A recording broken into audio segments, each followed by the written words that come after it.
Hello दोस्तों, आप लोगों का स्वागत है नया लेक्चर में। आज का लेक्चर क्लास 10th के जो इकोनॉमिक्स है, अर्थशास्त्र है, उसका चैप्टर नंबर 2 है, जिसका नाम है भारतीय अर्थव्यवस्था के क्षेत्रफल। तो इसका आज हम लोग बहुविकल्पी प्रश्न देखने वाले हैं, जो 1 नंबर के प्रश्न है। चलिए बिना वक्त गवाए शुरू करते हैं। क्वेश्चन नंबर फर्स्ट क्या बोलता है?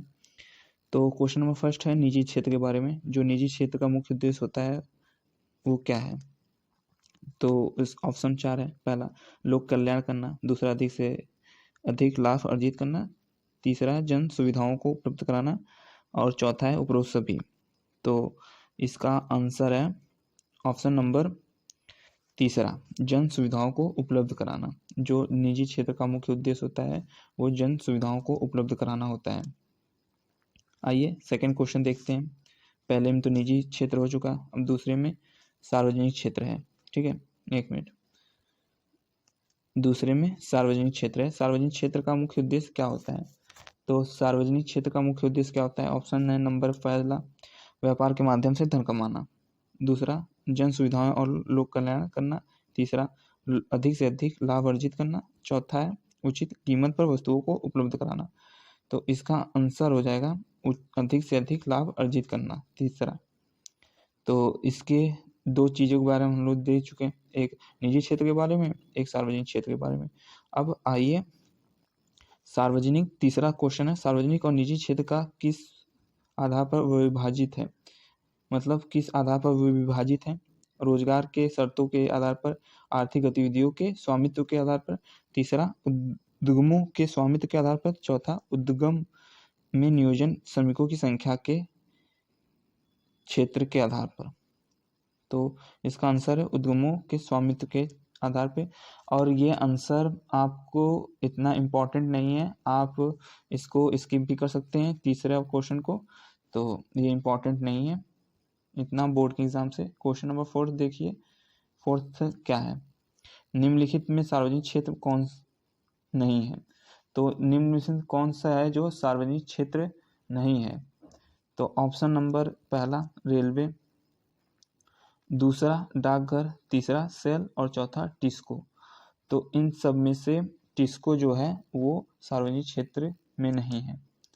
ऑप्शन नंबर 4 इसका आंसर होगा, क्वेश्चन नंबर 4 का ऑप्शन नंबर 4। आइए अब पांचवें चलते हैं। ये इतना ब्लैंक पेज छोड़ दिया है। अब आइए एक मिनट, हाँ पांचवें पे। पांचवा क्या है? भारत में सबसे अधिक शिशु मृत्यु दर वाले 2 राज्य कौन से हैं? 2 राज्य पूछा है। ऑप्शन में पहला बिहार और बंगाल, दूसरा उड़ीसा और मध्य प्रदेश, तीसरा है छत्तीसगढ़ और उत्तर प्रदेश, चौथा है सिक्किम और मणिपुर। तो इसका आंसर हो जाएगा उड़ीसा और मध्य प्रदेश। जो है शिशु मृत्यु दर, वहाँ के स्वास्थ्य जो है स्वास्थ्य बहुत ही खराब है और वहाँ शिशु मृत्यु दर ज़्यादा होती है उड़ीसा और मध्य प्रदेश में। अब क्वेश्चन नंबर 6 पे आते हैं। क्वेश्चन नंबर 6, भारत में लगभग कितने प्रतिशत ग्रामीण परिवार छोटे और सीमांत किसानों की श्रेणियों में आते हैं? तो भारत में लगभग कितने प्रतिशत हैं? तो ऑप्शन नंबर 1 है 60, 2 है 70, तीसरा 80, चौथा है 82%। ये सब परसेंटेज में है। तो इसका आंसर हो जाएगा ग वाला तीसरा, यानी 80%। प्रश्न 7वां क्या है, यानी क्वेश्चन नंबर 7 क्या है? तो आइए 7 के बारे में जान लेते हैं। 7 क्वेश्चन क्या हमसे कहता है? तो 2005 के अंतर्गत उन सभी लोगों, मतलब लोग यहाँ रहेगा, 2005 के अंतर्गत उन सभी लोग बोलिए या फिर सभी लोगों को जो काम करने में सक्षम है और जिन्हें काम करने की ज़रूरत है, और सरकार द्वारा वर्ष में कितने दिन के रोजगार की गारंटी दी गई। मतलब सवाल सीधा साधा ये है कि 2005 के अंतर्गत जो लोग काम करने में सक्षम भी है और काम करने की चाहत भी है, मतलब वो चाहते हैं कि हम काम करें, तो उनके लिए सरकार द्वारा एक रोजगार गारंटी दी गई है, जिसे रोजगार गारंटी अधिनियम कहते हैं। मतलब कि इसमें नरेगा वरेगा वाला होता है, मतलब वर्तमान समय में जो नरेगा चलता है उससे ही सरकार ये 2005 में पारित की गई थी। तो मतलब उतना आगे बता दिया, लेकिन ये क्वेश्चन में सिर्फ यही है। तो जो सरकार है वो कितने दिनों के लिए रोजगार गारंटी देती है, मतलब कितने दिनों के लिए देती है। तो ऑप्शन नंबर 90 दिन, दूसरा 100 दिन, तीसरा 120 दिन, चौथा 150 दिन। तो ये 100 दिन इसका आंसर हो जाएगा। 100 दिन वो सरकार ने गारंटी दी है कि वो रोजगार हर किसी को मुहैया करवाएगी, मतलब सीमांत लोगों को जो रोजगार नहीं पाते हैं, जो खाली हैं। 8वां देखिए, राष्ट्रीय ग्रामीण रोजगार गारंटी अधिनियम निम्नलिखित में से किस वर्ष को लागू किया गया। जो ऊपर अभी पढ़ के हैं वही चीज है। 2004 में, 2005 में, 2006 में, 2007 में। तो इसका आंसर 2005 में ये पारित किया गया था। क्वेश्चन नंबर 9, निम्नलिखित में किसे प्रच्छन्न रोजगार के नाम से जाना जाता है। प्रच्छन्न रोजगार किसे कहते हैं।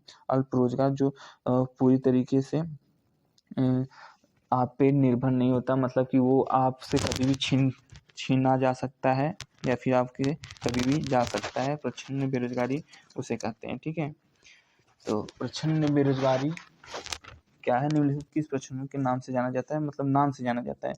तो पहला अति रोजगार, दूसरा नियमित रोजगार, तीसरा अल्प रोजगार, चौथा अनियमित रोजगार। तो अल्प रोजगार को प्रच्छन्न रोजगार के नाम से भी जाना जाता है। आइए 10वां देखिए।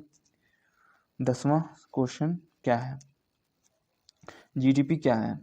10वें में जीडीपी के बारे में पूछा है। सकल घरेलू उत्पाद जीडीपी को कहा जाता है। साफ सीधी बात है, सकल घरेलू उत्पाद ये तीसरा हो जाएगा। सिंपल सा है, जीडीपी सकल घरेलू उत्पाद को जीडीपी कहा जाता है। ठीक है, सिंपल सा है, ये हो जाएगा इसका आंसर जीडीपी, सकल घरेलू उत्पाद। ठीक है, एक मिनट, माइक थोड़ा सही नहीं है, एक मिनट बस, सॉरी। तो क्वेश्चन नंबर 11 देखिए, कौन सा क्षेत्र सबसे अधिक रोजगार देता है। तो कौन से क्षेत्र में सबसे अधिक रोजगार दिया जाता है, लोगों को मुहैया करा जाता है। तो ऑप्शन है इसका प्राथमिक क्षेत्र, द्वितीय क्षेत्र, तृतीय क्षेत्र, उपरोक्त में से कोई नहीं। तो इसका आंसर है प्राथमिक क्षेत्र में सबसे अधिक रोजगार दिया जाता है, मिलता है। अब क्वेश्चन नंबर 12वां, महात्मा गांधी राष्ट्रीय ग्रामीण रोजगार गारंटी अधिनियम निम्नलिखित में से किस वर्ष को लागू किया गया। 2005 को।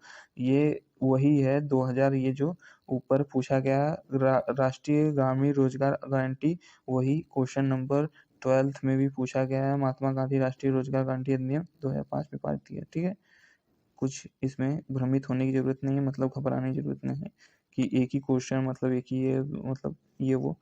तो प्रश्न 13वां देखिए, अर्थव्यवस्था के सार्वजनिक तथा निजी क्षेत्र में निम्नलिखित में से किस आधार पर विभाजित किए गए हैं। रोजगार की शर्तों पर, दूसरा आर्थिक गतिविधियों के स्वभाव पर, तीसरा उद्यमों के स्वामित्व पर, तीसरा उद्गम में नियोजित श्रमिकों की संख्या पर।